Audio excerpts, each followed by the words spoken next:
Hi, everybody. Good morning. We're just waiting to admit a few more people into the webinar, so just bear with us here and we'll get started soon.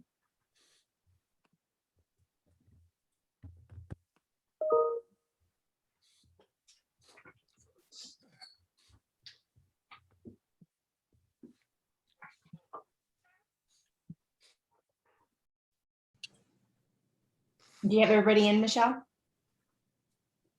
Okay, great. All right. Hi, everybody. Thank you so much for coming today to the GEM Open House webinar. This is our faculty edition of the webinar, and we're so excited to have our guest speakers here, as well as all of you. So at GEM, we believe in high value and big impact. And that's one of the reasons why we brought these series to you, so that our students, applicants, prospective students have the opportunity to really connect and engage with alumni, faculty, and staff. We do appreciate that going back to graduate school is a very big decision, and you want to make sure you have all of the facts before you decide upon a program and apply to the program. And I think you're going to really like what we have in store today, because today we're going to have a deep dive into the curriculum and into the student experience. And that's going to be brought to you by one of our greatest differentiators, which is our faculty. Our faculty have been with us for a very long time. We recruit them from around the world, and they are very, very unique in that they have experience in the energy industry. A lot of them have decades of experience in the energy industry, and they bring that into the classroom. And it really helps our students to be able to connect what they're learning to their jobs every day. And many of our alumni will tell you and have told me that this is one of the greatest values that the program can offer a student. So with that, what I'd like to do is just quickly run through our agenda for today, what we plan on talking about, and then really get in and dive into the curriculum and to the student experience, as well as the discussion with our faculty. So first, we're going to go through just a little bit about the curriculum and the student experience. That is one of the things that I'm going to cover. And then we're going to go in and ask our faculty questions, many of the questions that I get all the time speaking with prospective students. Just a few reminders. The next cohort starts on July 16th. We still have time to apply. You have my contact information in the confirmation emails you received from the webinar. If you have any questions, if you want to talk about your specific situation, please reach out to me. Happy to have a call or a Zoom meeting. That's usually the best way for us to talk about what the strategy is for you that makes the most sense as far as timing with tuition, with employee reimbursement, all of the other priorities that you are juggling as you think about going back to graduate school. Just a few pieces with this. We do have rolling admissions. The advantage of the rolling admissions is that it allows us to review your application as soon as it's complete. And our admissions committee is very sensitive to the fact that you are all working full time and need to know an answer right away. So we have a pretty quick turnaround time on those decisions. If any of you have 5 or more years of experience in energy, we will automatically waive the GMAT for you. And if you have anywhere between 3 to 5 years of experience, you can actually request for a GMAT waiver. Again, I'm happy to provide you with more information. Because you attended today's webinar, you also will have an application fee waiver. So that is one of the great benefits of coming to this, as well as all the knowledge that you're going to get. Just use the code on your way. So let's dive in a little bit to the logistics of the GEM student experience, as well as what that means for you in terms of benefits. So as many of you know, we're a cohort-based program. What that means is that the group of students ideally that you start with is the students you go through the entire program with. One of the best advantages of this, and Jenny can speak to this as well, and our faculty can speak to it because they've seen this happen, the relationships that you build in your cohort will last a lifetime in many instances. We've had alumni who've started companies with each other, they've hired each other, they've told each other about job opportunities. So it's a really, really tight-knit network and community that you get. Typically, the program is 18 months long. That means you're taking 2 courses every quarter. Those quarters are every 4 months, January, April, July, and October. And those quarters are broken up into 2 parts. One is the in-person session, which typically outside of a global pandemic happens the first 4 days of every quarter. What that means is if you're coming in from out of town, you will come to Denver for 4 days. It's an extended weekend, Friday, Saturday, Sunday, and Monday. From there, the rest of the coursework is actually done online. But let's talk about what you can expect during those first 4 days. Typically, people will fly in late Thursday night. You have class bright and early, 7 a.m. You have your first class. Usually we try to put the quantitative courses in the morning so people are fresh and awake. We have lots of coffee all day for you, so don't worry about that. And then you have your first class from 7 a.m. to 11:45. From there, you are going to have an hour-and-a-half lunch break, and then you will go into your afternoon class, which is from 1:15 to usually around 6 p.m. So this is when great discussions happen, when you get to meet with your group, when you get to really know your classmates. You'll also have opportunities to meet with other cohort students that are also taking classes. Again, a great opportunity to network. That's pretty much how the first 4 days will go. So there are live lectures, lots of in-person interaction. We'll have social events for you. So it's a really packed weekend and you will get a lot out of it. After that, when you go home, you will do the rest of the quarter online. And it's called asynchronous learning. And what that means is that you're going to do it at a time that is convenient for you. So if you're an early riser like myself, you get up early and you're going to potentially tackle some of the video lectures that your professors are going to record. You will tackle some of the reading that you'll have to do. In addition, and our faculty can speak more to this, there is weekly participation. So that usually means posting to a class discussion board.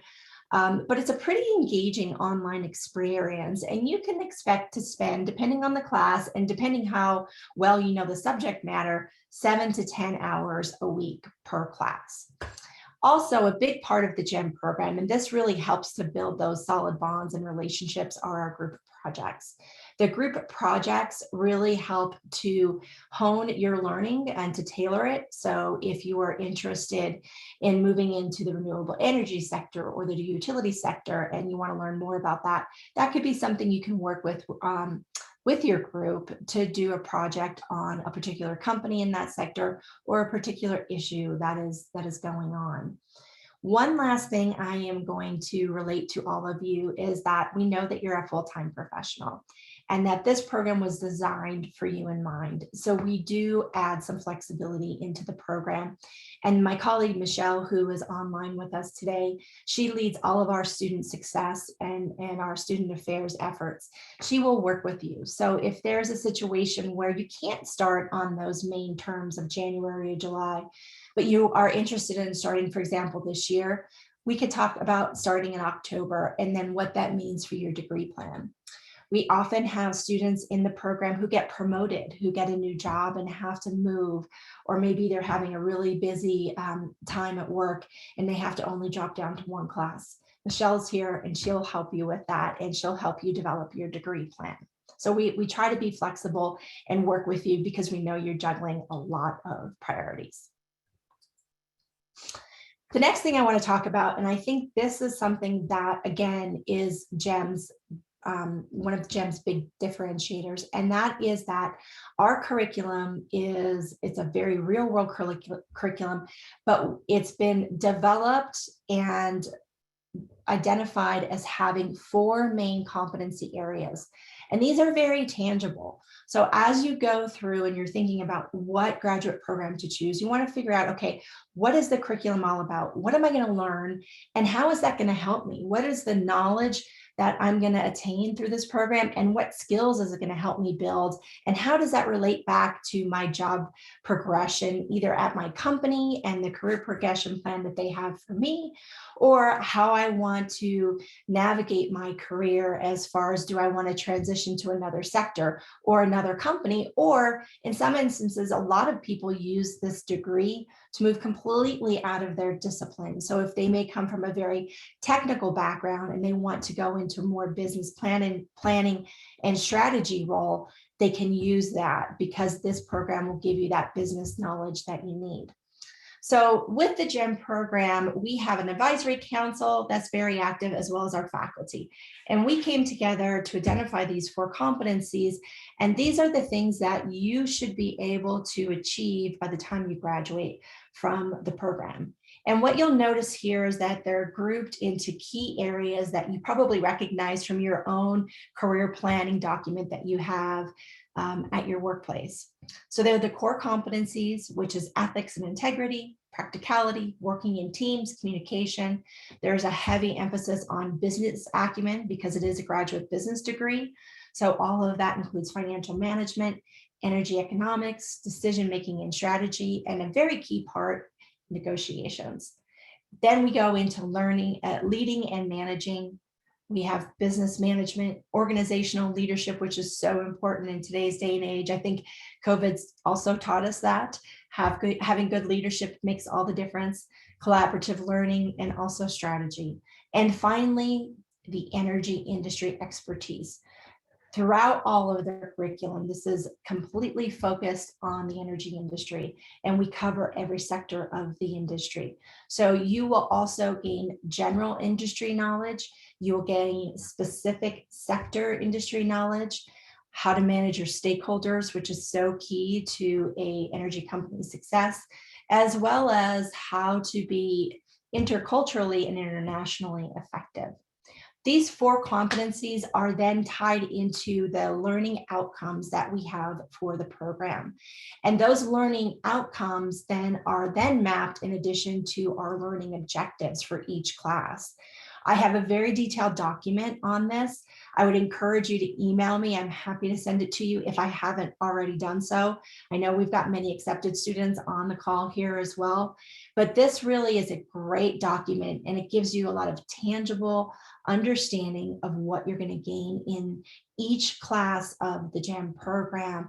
In addition to that, many people have used this document and have used our mapped learning outcomes and objectives to give to their HR department and or to their managers. And that's been a really big help as they talk about tuition reimbursement, tuition remission, especially if you want to go above and beyond the typical amount that they provide.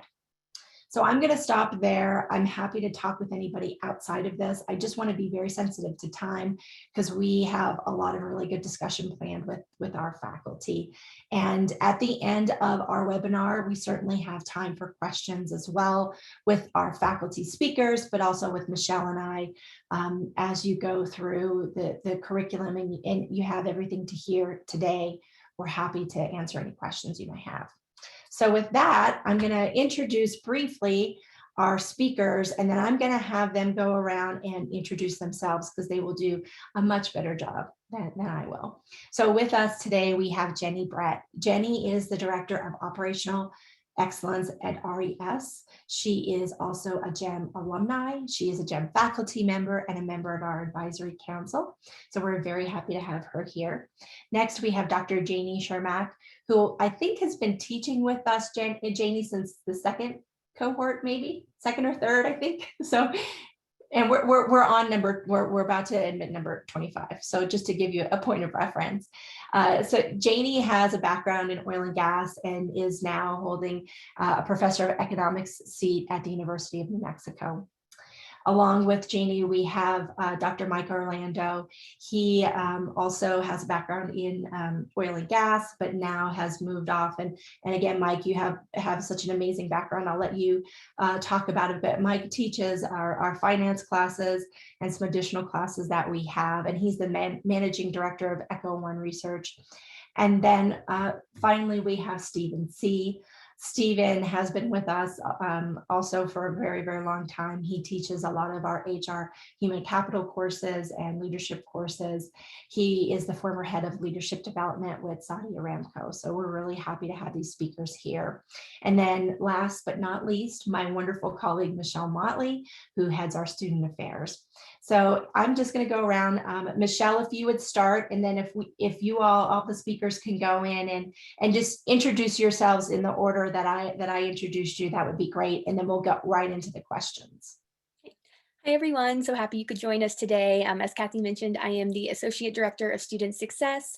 I've been with the GEM program for almost 10 years now, and I have the pleasure of working with all of our current students, working with you through small, pieces as far as like registration, financial aid, and things like that, but also too when it comes to the online classroom and making sure that you're getting everything that you need to be successful in the GEM program.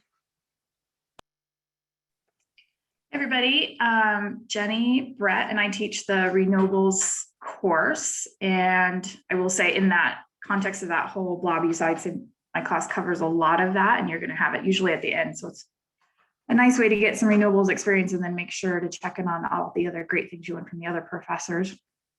And my background is primarily, it's always been in renewables. So since 2004-ish, working with I used to work with the BIA, Bureau of Indian Affairs. So working with tribes, doing renewable energy through today. RES is Renewable Energy Systems. They're a privately held, family-owned, largest independently owned renewable energy developer and constructor based out of the UK. And I think we're supposed to answer the question, why do we teach for GEM? Kathy, would you like us to answer? Yeah, yes, so, please. I'm going to be brutally honest. I teach for GEM because when I was a student and I was in cohort 3, so over 10 years ago now, I saw a gap, and I sat at my desk and I thought, wow, I'd love to someday get their renewables up and running. And a few years ago, an opportunity came up, and Sarah approached me, and I jumped at it because I wanted to help GEM expand with their renewables curriculum.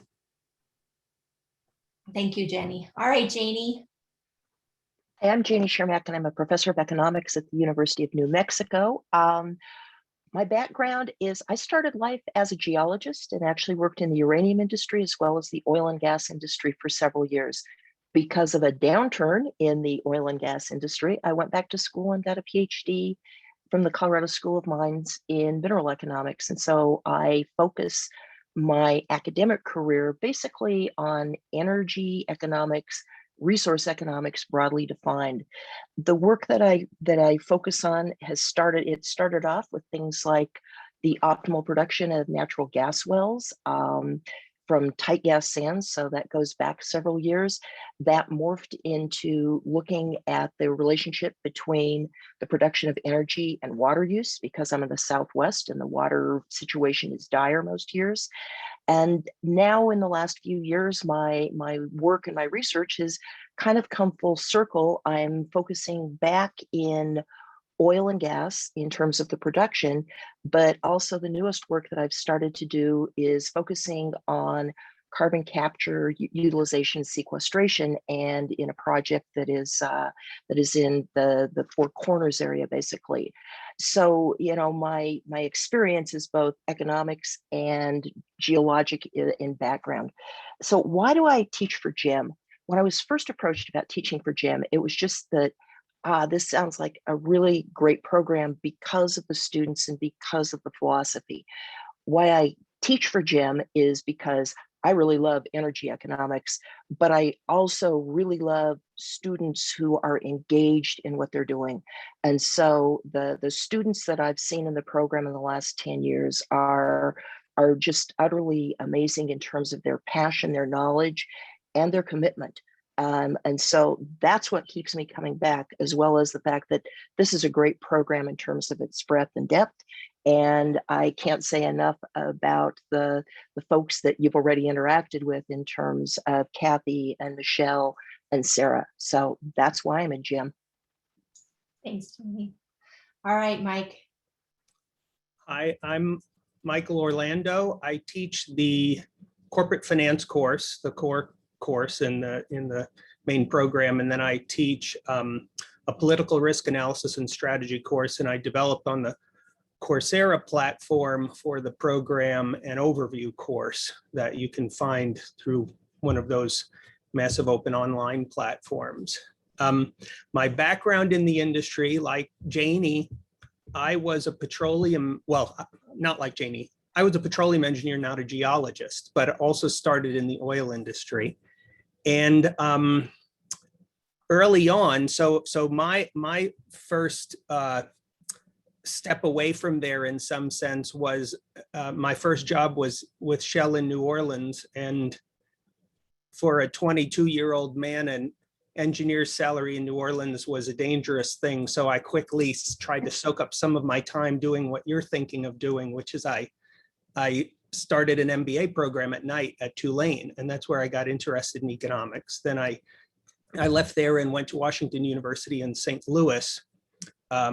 And from there, I went to work for the Federal Reserve System. So my second life related to energy after Shell was being an energy economist and a regional economist for the Federal Reserve Bank of Kansas City, where I would monitor energy market conditions and provide advice and intelligence to our bank president, who sat on the Federal Open Market Committee. They moved me to Denver, and I left the Fed and started consulting, and my practice also in consulting has largely been around energy. It's about 50 to 60% energy, a lot of litigation support, but also appearing before regulatory hearings and things like that. What else was I supposed to talk about? Why do I teach at Jim? Is that where I am? That's correct. Okay. Yes, please do. So one, I mean, the selfish, I guess, actually, they're all selfish, frankly, because I'm an economist and there's always got to be something in it for me. And the selfish part is that I just enjoy teaching. And you know, the more functional, less consumer part, and more supplier part for me is it helps me keep my skills up, I feel. I left the industry for a while and went to grad school because I found I was really interested in thinking somewhat deeply about these kind of economic issues and the intersection of interests and things like that especially come up when you're working in an industry with lots of big problems and questions we deal with. So I think I've always felt that teaching is something that keeps me current. And like Janie said, I really, having been through a professional program, I understand the demands on people's time. So what's interesting about a professional program is you don't get a lot of people just showing up to waste time. The students tend to be pretty engaged and motivated. And so it just winds up being a selection mechanism that gives you access to really pretty good students and conversations along the way. Perfect. Thank you so much, Mike. Stephen. Not yet. Hey, can you hear me now? I can. Thank you. Okay, that's not a commercial. Thank you. My name is Stephen C. I've been with the GYM program since the very beginning, and I teach the human capital management, which you might know as human resource management. I'm the former head of leadership development and talent at Saudi Aramco oil company in Saudi Arabia. I spent a decade and a half there working for Saudi Aramco. Came back in 2018 to the US. I live in Minnesota. Came back and started or helped form a small consulting firm, which yesterday we signed a contract with Tesla. Oh, cool. Hoping that leads to big things. So it was very interesting. So yesterday we signed with Tesla and we're very, very happy about that. Why did, I joined the program, one, because looking at the content and looking at the leadership, I've known Michelle and Sarah for a very long time. And, it's a very elite program from management all the way down to the majority of the students that we get through the program. The hybrid model as well, meeting face-to-face, getting that contact, and then working online benefits the many different types of learners. the visual, the auditory, and the kinesthetic learners. Also, the relevant content that we teach, we're constantly updating so that we can stay on top of things as faculty. We have to keep current, to keep researching, to keep practicing in business. We bring that to you, but we also learn from you, the student, what you're doing in your business, and we can take that, put it in our mix, and provide better results as we go forward. And lastly, the quality of students. For the most part, the quality of students are CEOs all the way down to line management. And to me, we don't have to motivate you as faculty. You come in self-motivated. You're intrinsically motivated, which is good for us in an adult learning format. So that's the reason I've stayed with the program so long, and hopefully be here for a very long time. Thank you. Thank you so much, Stephen. That's fantastic. What I'd like to do is now get into the question part, and then I would say to anybody, any of our attendees, if you have a question, please put it in the chat feature. Michelle and I will be monitoring those, and then we'll save them at the end. We want to make sure we are able to keep track and stay on time. So my first question is for you, Janie, and I think it's very relevant to the past year and all of the strains that COVID has put on supply and demand of all types of things, including energy. So how do you keep your course content relevant to what's going on in the world? I think that's a really good question, Kathy. And I should have said in the introduction that I teach 6100, which is basically global energy, economics, and markets. And basically, I think if you're in the energy industry, you can't help but keep it relevant because things change. It's so fluid. What was the focus 6 months ago is not the focus today.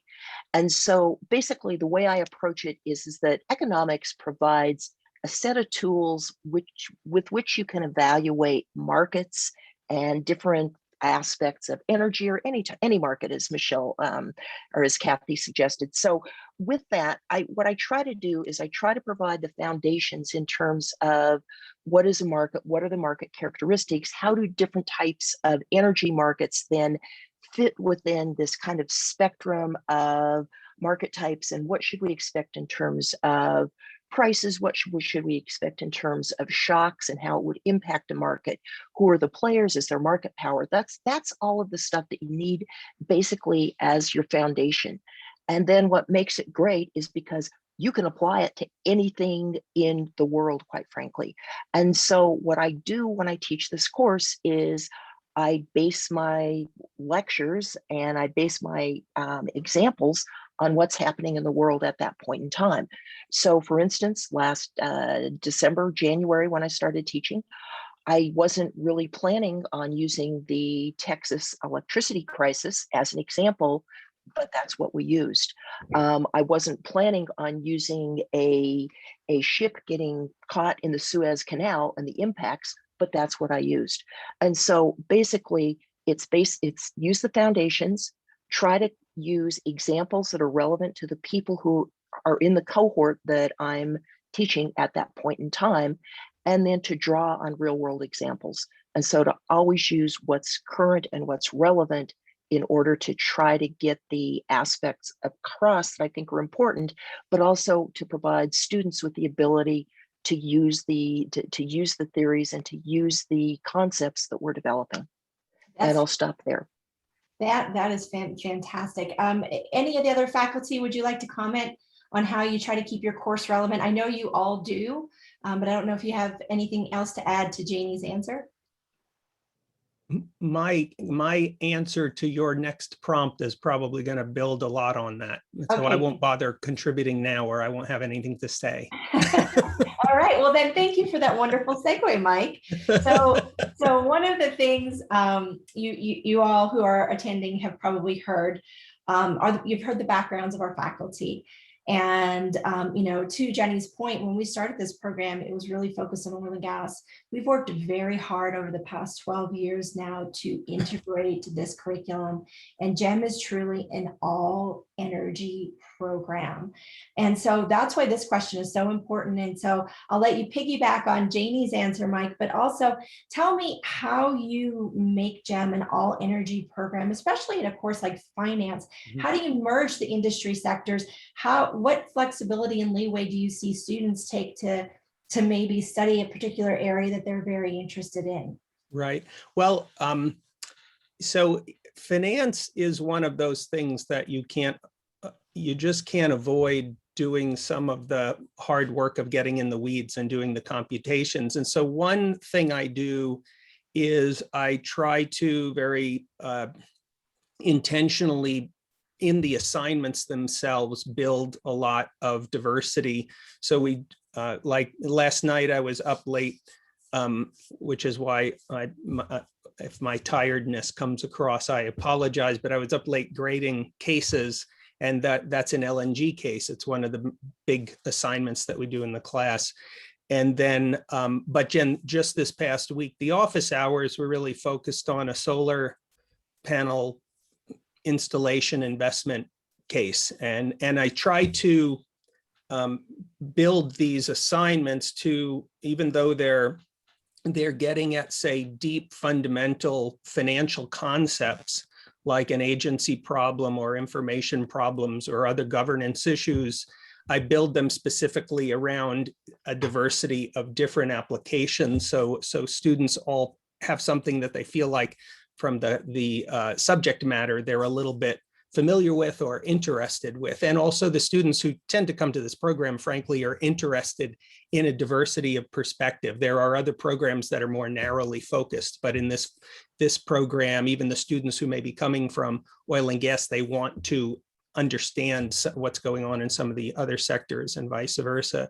So that's one way. The other way is more where I'll piggyback on Janie's response, which was in the discussion groups. So I really I both push material that's very current that I'm encountering, but also allow the students to pull material into the discussion group themselves. And so I encourage the discussion group to be really something that is a forum that substitutes for the fact that we're not together all the time. And so in the discussion groups, we'll most recently, the discussions may be around M&A activity, because there's been a lot of M&A activity in oil and gas, but also a lot of discussions have been around the financial perspective on the push for ESG, which is really reallocating capital across these sectors. So I try to allow the students to drive a lot of that. And when it's, when I see something that they might be missing, that's when I push it out there into the discussion group and try to facilitate a conversation on that.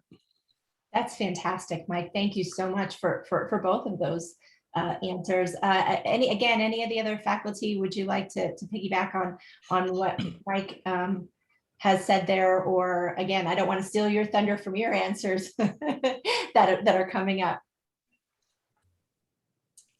All right, well, then I'm just going to move right into Jenny.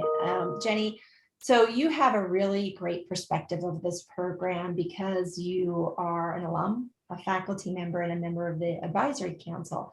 So from your perspective, because I'm sure you went through a lot of selection and due diligence before you chose the GEM program, a lot of people ask me, why should I choose the GEM program over an MBA or an MBA with a concentration? This is great. I was going to say I'm going to answer this from 3 perspectives. So that was a nice. And so the first perspective is my perspective as a student. When I was looking at MBA programs, I thought, do I want to learn about how Mrs. Fields manages assets, or do I want to learn about how Exxon manages assets?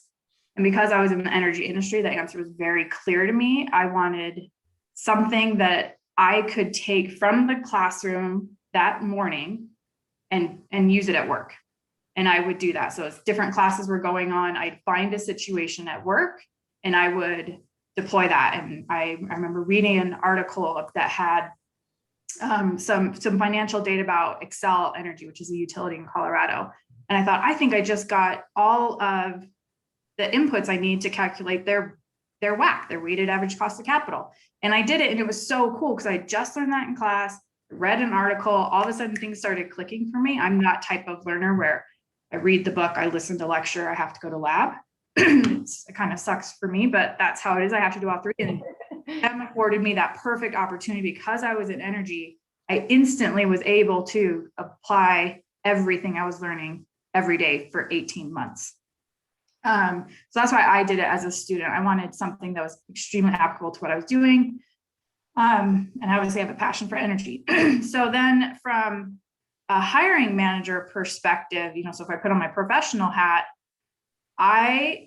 an MBA is great, right? I'm going to look for that because that shows me that number one, you're expanding to a level of critical thinking, which I think is very important. When I'm hiring somebody, I need somebody that can critical think because that's all you do in the roles I'm in. And seeing the energy MBA, there's just something different. When you work in energy, you appreciate, number one, you understand it's completely volatile.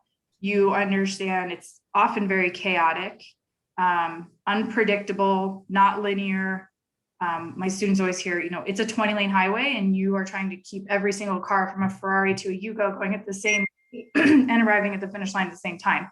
So people who have that exposure coming into an interview process with me, I will likely be more keyed in on that candidate. So from a hiring manager, I weight that more than I would an MBA. Not that there's anything wrong with an MBA, but I would apply more weight to energy specific.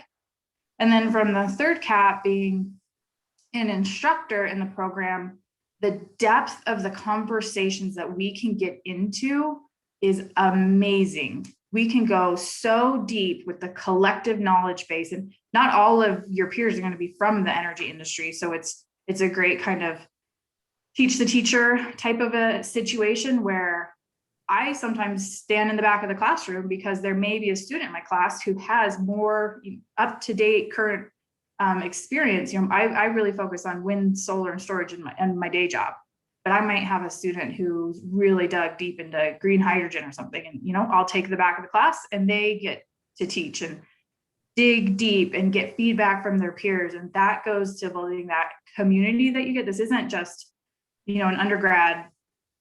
I maybe talk to a few people. You cannot help but just build these relationships with the people around you, and they become mini colleagues every single one of your classes. And so you're constantly learning from each other. And because you come with a collective background, a lot of the times your conversations and your knowledge goes so much deeper. I feel. Now, I haven't done an MBA, so I can't speak for exact apples to apples. I suspect you are able to go much deeper in GEM because I've seen it. That's fantastic. Thank you so much, Jenny, for that.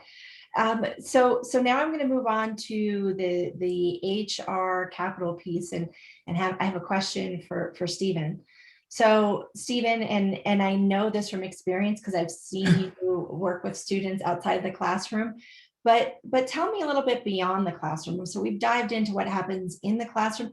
Talk to me about how you work with students outside of the classroom, whether it be during the online portion piece of it. But one of the things I've seen our faculty do time and time again is be a sounding board for our students. Hey, I have this situation at work coming up, or hey, I'm thinking about changing companies and going to another company. What do you think I should do? Or how should I prepare for this interview?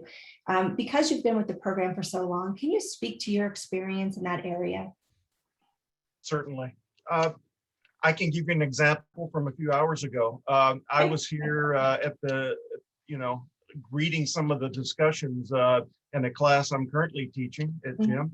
And a student emailed me from overseas and wanted to know, could they talk about their next promotion? And I had this student years ago in class.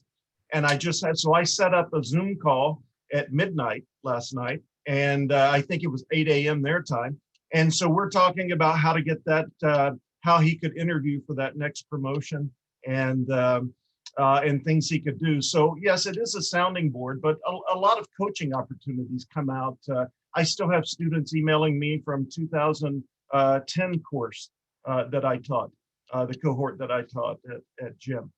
And so it's really a one-on-one but it's a lifelong resource. I guess that's the best way to put it. This is not an event. You're not getting a degree as an event and then moving on. You're getting a degree as a process, and you take it to the next step of the process, which is giving back. The next step of the process is sharing the knowledge. So that's one way. The other way is last term, I think it was last April, 2020. Several female students asked about the pay discrepancies between men and women, which is about an 80%. Women make about 80% of what men make for the same job with same experience in the field. And they wanted to know, why this is. And so I created a half-day workshop for just the ladies in the class that, and the men could attend too, but no one did. So they came and we spent about a half a day role playing and things that they could do, because we know that women generally in the interview process don't ask or don't try to ask for more money and benefits and things like that. So we created a safe environment they could practice and they could receive feedback. With 30 years in the business, I say this with some hesitancy. There's not a lot I haven't seen, and I've seen a lot.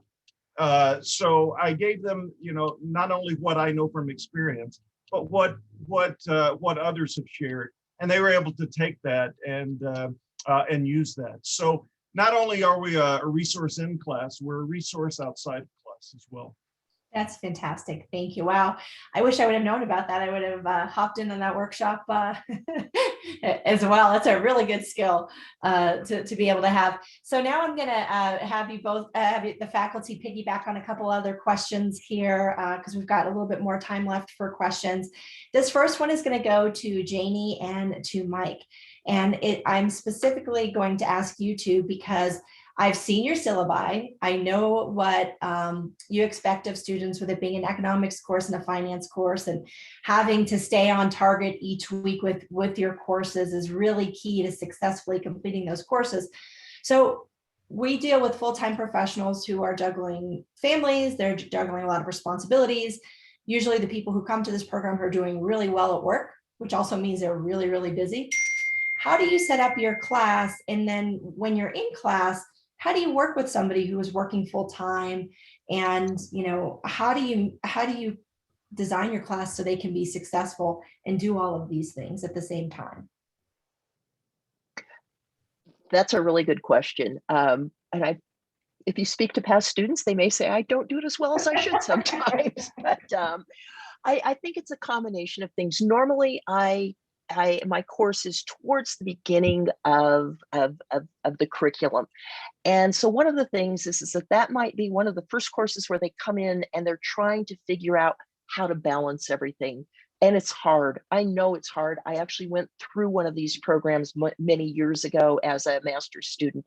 And so the way that I try to do this is that everything builds on itself. And so what you see in week 1, you're going to have the opportunity to kind of revisit in week 4 and 5.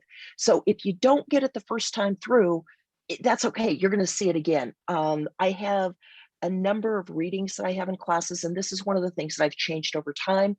And what I've done there is I have now kind of prioritized. These are the ones you need to read. These are the ones that you probably should read at some point in the future. I try to have very open office hours weekly. Those sometimes just turn into discussions rather than office hours. I also try to be responsive to folks. If they're having problems, let's meet, let's talk about it, let's figure out ways to go about it. I also try to encourage students to start early with working with their cohorts. One of the best ways to do this program, I think, is to draw on the expertise of everyone. And inevitably, if math isn't your strong suit, there's somebody else in your cohort that math is their strong suit, but you're going to be able to help them and explain different pieces. And so that's part of it. But I also think I try to suggest to people that, graduate school is not mastering 100% of everything the first time through. It just doesn't work. So it's learning the skills, it's learning the basics, it's applying it, but it's also, I think, learning how to teach yourself so you can go back and figure it out later. It's not that you're expected to have 100% comprehension. And I think that's one of the hardest things for graduate students to come back to realize, because it's such a difference, I think, from an undergrad program where you are so, measured based on your on did you have a 93% or a 90% or whatever it happens to be. We're looking for comprehension. And so I think it's that combination of things that get your program down. When are you going to study? Take time for yourself, recognize you have a family, recognize you have a job. You're going to have trade-offs. That's economics. There are opportunity costs. And so recognize that you're going to have to work your way into it, and recognize every one of the faculty members is fairly flexible. Michael? Well, first of all, I want to thank you, Janie, for being the one to get students most of the way up the learning curve, because there definitely is a difference between the life-work balance and the life-work school juggle, so to speak. And so I never thought about how much of a shock that must be for the students to come in the first class. In my class, they've been through about half of the program. And so they're a little bit up that learning curve. As Janie mentioned, I try to do some similar things, make myself accessible, but also coach them like Janie said. I did an MBA at night at Tulane, and I remember there was a class specifically where I went to the professor and I said, look, if you don't have any sort of personal stake in this particular assignment, I'm doing really well and I could take a 0 on it and it doesn't move me over a boundary. So let me know if this would be offensive to you and I will absolutely do it. And the person this was in the early days of professional education, but even then that was a person who went from the professional world back into academia, and he had no problem with it. And I try to, encourage students, not that I'm encouraging you to not do the work, but the reality is that there are sort of different things, different goals you want to get out of a program like this. You're not going to be appraised, frankly, in a program like ours on did you get a 98.8% and graduate valedictorian. This is about, like Janie said, learning material and learning how to learn for the rest of your life. So I often say in my finance class, I can print the whole class on the back of a business card, honestly. And when you come to the program, I'll show you that. But that's because all of the factual stuff and all of the 10 weeks of, what I've carefully curated as assignments that are, in my mind, the minimum amount of things I can ask you to feel like you can get all the way up the learning curve to understand the basics of corporate finance and energy. A lot of that, frankly, you can forget all of those details if you remember the big framework that it fits within. So I'm always trying to get students to step back and understand the big framework, because the reality is you're not going to get 100% of the material as you go through a program like this with the other things in your life. But what you really want are mental models for how to approach problems and how to frame questions in your business. That's the most important thing to get out of any program that you choose, whether it's ours or another. It's less about the answers you get and more about improving your ability to ask the right questions. Anybody can find the answers if you can ask the right questions. That's fantastic. And that's very helpful. And I think it's so helpful for our students as well who are using this degree and they're applying it to their job the next day. That relevancy really comes in there as well. So last question for the faculty, and it goes to Jenny and to Stephen. So we mentioned this briefly, but a lot of times people ask me and they're concerned about the online portion of the coursework. They are worried how engaging is it going to be? Am I going to learn?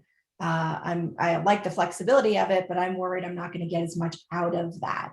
Can you speak to how you engage with students during the online portion, either how you have your class set up or how to assuage some of these concerns about, getting the value out of the online section of the course? I'll go first, Stephen, if that's all right. Sorry. So I have kind of the fun course in that every week in my discussion posts, I purposefully make them very controversial. And if it seems not so controversial, I have you take the other side. And that just by nature leads to very fun and lively discussions. And some of my students don't like it, but I hang out for the first 3 or 4 days because it is so fun to watch these passions ignite to take their stances. And then I pop in and I don't provide it. So much of my course, I think Michael and Janie hit on, there's no black and white answer to what we're talking about. There is a ginormous gray area that I need to see that you understand, like a logical way to think through something.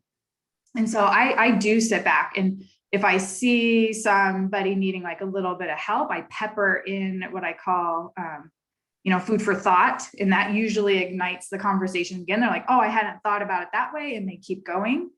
And you're naturally engaged. Now, from the student perspective, I will say some weeks are just tough. You're working, and I confess to my students, there were weeks in the end where I was posting at 11 p.m. on Sunday night, and that's not what you should do. But it happens, and I will appreciate that, just like Janie appreciates it, just like Dr. C, and well, I think he appreciates it. Michael appreciates it. Like, it happens. But that's the prime thing, is the discussion boards. What I did do during the last time I taught because of COVID that I think I will actually do is every lecture is recorded, but I think I might record one live with students kind of midway through just to kind of change things up. So the other thing I do is guest lectures. So not that you don't want to hear me talk for 10 hours throughout everything and then way too many hours on the weekend we're in person. I do a lot of guest lectures. I pull from the people in the industry that are right at the forefront. So if we're talking about offshore, I bring in Dr. Carolyn Heaps, and she speaks to exactly what's going on in the UK and what's going on everywhere. And so that's kind of an engaging thing. And inevitably that leads to a lot of questions. Students will ping me and say, hey, can I have Dr. Heaps' contact information? So that's kind of how I keep the engagement throughout the online portion. That's great. And Stephen, how about you? I understand that every student has 3 full-time jobs. They have their full-time job, they have their family, and they have class.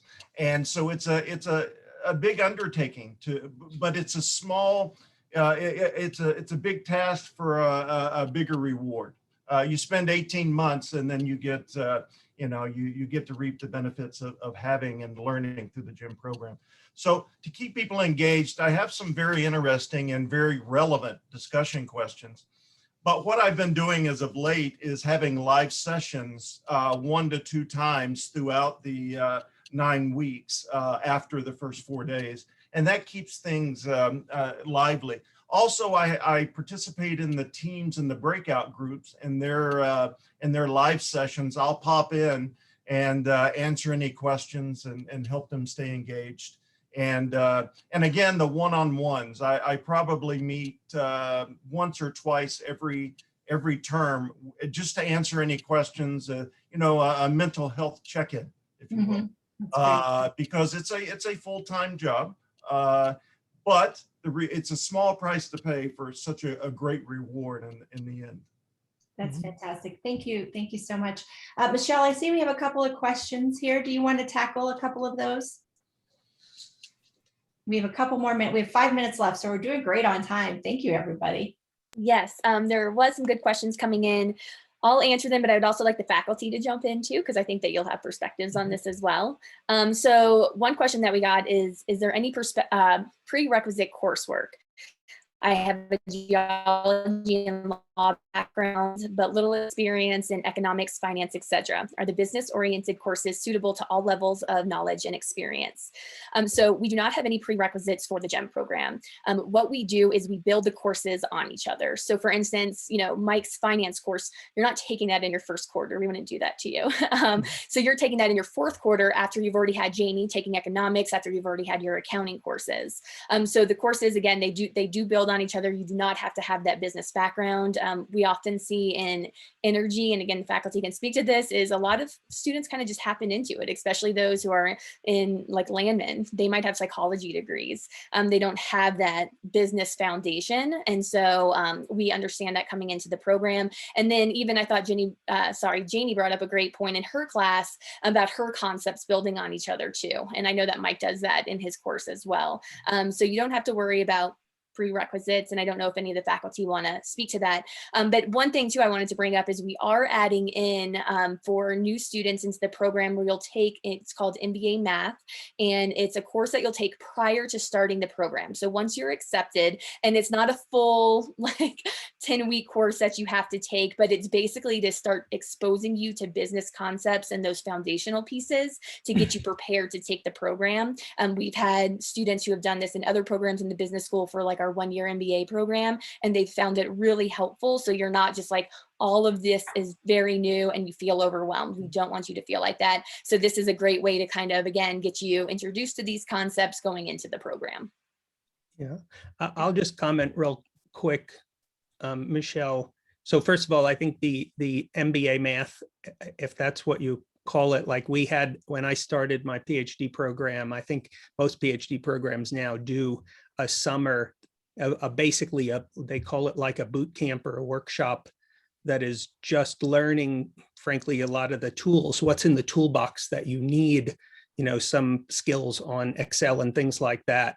And so those things are frankly, those prerequisites, so to speak, are things that you can pick up on your own. And certainly it's great that the program is putting together a bit of a boot camp for that.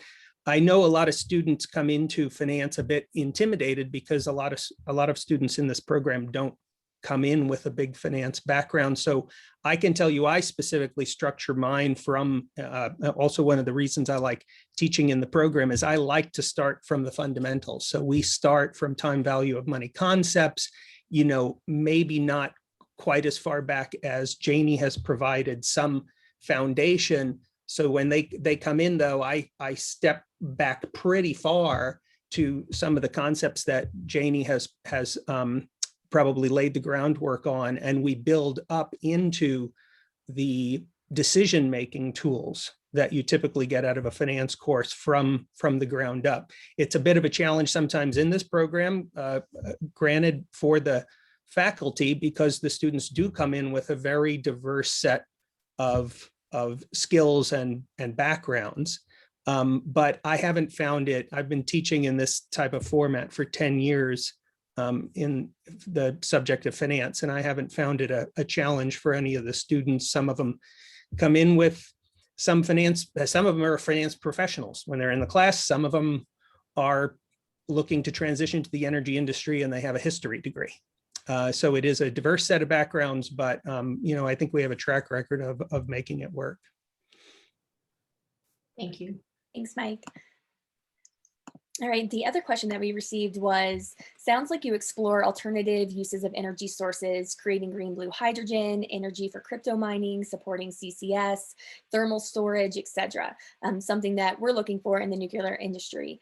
So yes, so I will say, and I would like faculty to jump in on this because you all are teaching the classes, but from what I've seen in my position too, is like we have one class, technical aspects of energy science, that really does go into these different alternative sources of energy. Each week focuses on a different source of energy and really goes into depth on it, the science behind it. And then obviously we have our other classes that are more business focused, that focus on, again, the economics and pieces like that.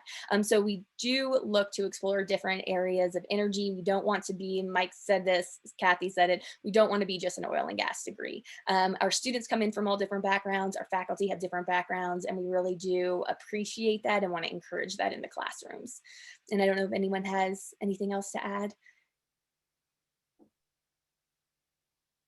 No, Okay. I think so. All right, I'll Kathy. say, maybe I'll just say, because I get, because my course comes at the end and it's evolving, I will say this, but renewable sometimes becomes this catch-all, like, can I call it renewable? So inevitably we have these conversations and we talk about it when we're in person because it's the best time to do it. So we will talk about these alternative forms because in renewables, we focus on what's economic in the competition. That's all it is. Renewables is selling megawatt hours. So who's going to compete for the megawatt hours? So that's the context. Do we do super deep dives into it? No. If you wanted the final project in my class is essentially taking a wind industry that has no market and what are you going to turn your company into? Are you going to close the doors? Or are you going to change, pivot to a new thing? And if you choose to go down green hydrogen or blue hydrogen or whatever you want, that's great because I want you to take everything you learn from class to do it. So will we spend a week on each of those different technologies? No. Will we talk about them in the context of the larger competitive nature of an electron? Absolutely. That's very, very, very helpful. Thank you, Jenny, for adding that, because I think that gives people a little bit more of an idea of how it's actually integrated from a practical perspective. Well, I want to be sensitive to everybody's time. If you had a question and you weren't able to answer it today, I would really encourage you to reach out to me via email. Like I said, you'll have a calendar link on the emails that I'll send you. I'll send you a post-event email as well. Feel free to reach out to me. You can start in July. If July doesn't look reasonable, let's talk about October or maybe January and build a strategy of when it's the best time for you to start and how to start as well. I will just go over just a few last minute details here. And again, same thing I said, have a call or schedule a meeting with me. Let's talk about the application process. Let's talk about more of what you've heard today. We're so happy that you could join us. I know everybody's coming from various parts around the world because I've talked to many of you already. So we're really happy to see that. And thank you to our faculty. As you can tell, they're very passionate about the GEM degree and truly enjoy teaching for our program. And thank you, Michelle, as well. We really appreciate all of you and have a great rest of your day. Thank you so much. Thanks, Thank you. everybody.